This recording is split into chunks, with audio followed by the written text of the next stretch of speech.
see, what happens is a lot of us that put up that wall, we're feeling it, right? And because we're feeling it, I'm okay with putting it out there because I realize most people in this room are going through it at some time or another, to some degree or another.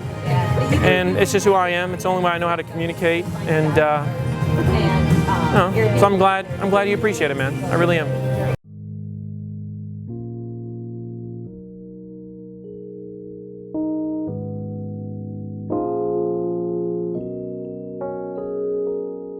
I mentioned to you in 2009, I was going through the hardest time, personally and professionally, in a lot of ways in my life, because I thought I was going to lose my home.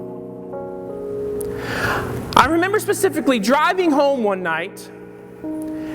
It was probably 2009, and I was shaking because I was getting ready to check the phone and call the automated number for the bank to see what my balance was. And I already knew what they were going to say.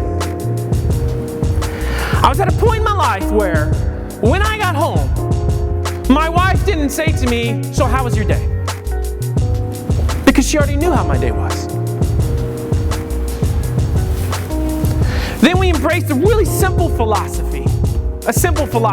And I started to write about this philosophy in 2009. November 2009 is when I started the sales line. I didn't know what it was going to be. I just started to write. I just started to talk about what I was doing as a pool guy. And then a year later, I got a call from some guy that didn't know me, but he was recommended me from a company called HubSpot. His name is Joe Polizzi. And he said, "Would you like to speak at Content Marketing World?" And so he gave me this little 20-minute spot. Smallest room, 20-minute spot. But the night before, I went around and I talked to everybody I could.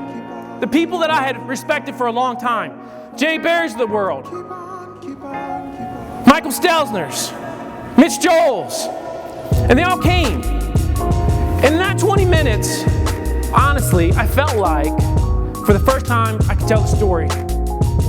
It was the best 20 minutes on stage I've ever had.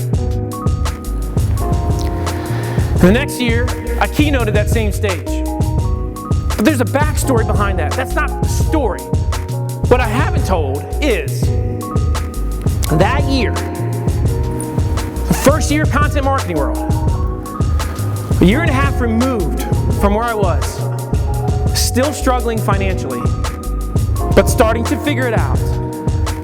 I got to the airport that year when I arrived to Cleveland, and I had to take the subway because I couldn't afford a cab. You know, people ask me all the time,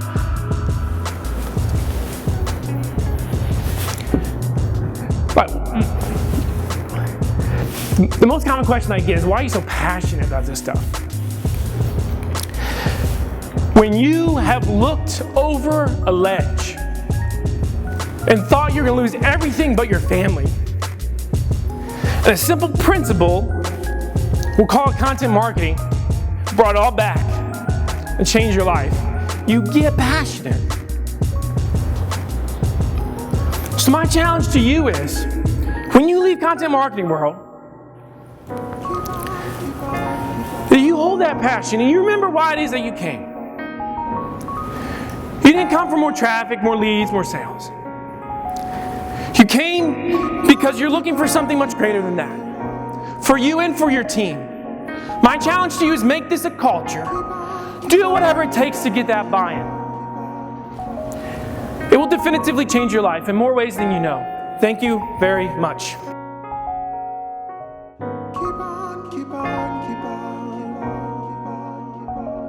Thank you for that. I'm kind of impressed that you're not afraid to show emotion on stage. That's really cool.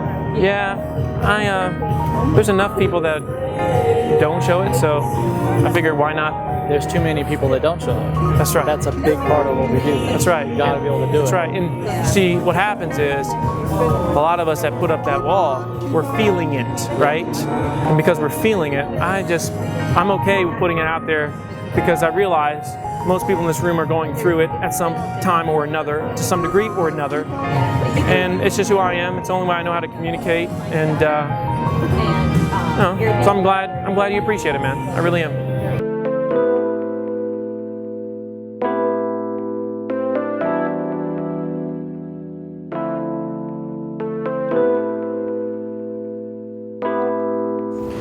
So we just got back to Richmond from Content Marketing World, and I have to tell you, it was an amazing event. It was an amazing time.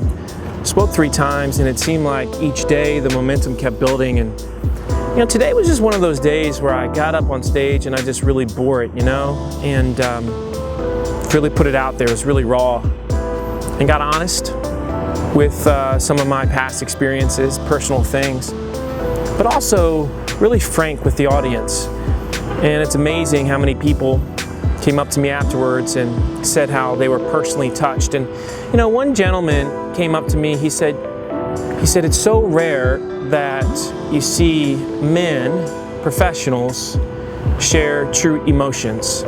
He's right. And it's kind of sad because recently, as I've been going through some anybody that's listened to my podcast, I had some neurological issues that I've been dealing with, and they're getting better now, but opening up about that, it was unbelievable. You think you know somebody until you share something deep about yourself, and all of a sudden you realize you don't know them nearly as well as you think. We all have these little trials and these tribulations that we're going through, and how if you really go deep with the pain that people are feeling, either personally or professionally, it's powerful what you will hear back from them and the response that you can get. And today was one of those moments where I could see with some of the people, we really crossed that third wall. It was like we made a connection, and because of it, they'll be different, I'll be different, our relationship will be changed. To me, that's what great communication's all about. That's why I love my job. That's why I love to teach. And I also learned this week that my message is evolving. And it's going to go well beyond marketing, and certainly beyond sales too, and beyond business as time goes on. And I'm walking that trail, and as I walk that trail, more of the trail seems to be unfolding. And I'm figuring out what I'm supposed to say, what my message is, and why I'm here. And that's really exciting. Really exciting. It was a wonderful trip to Cleveland.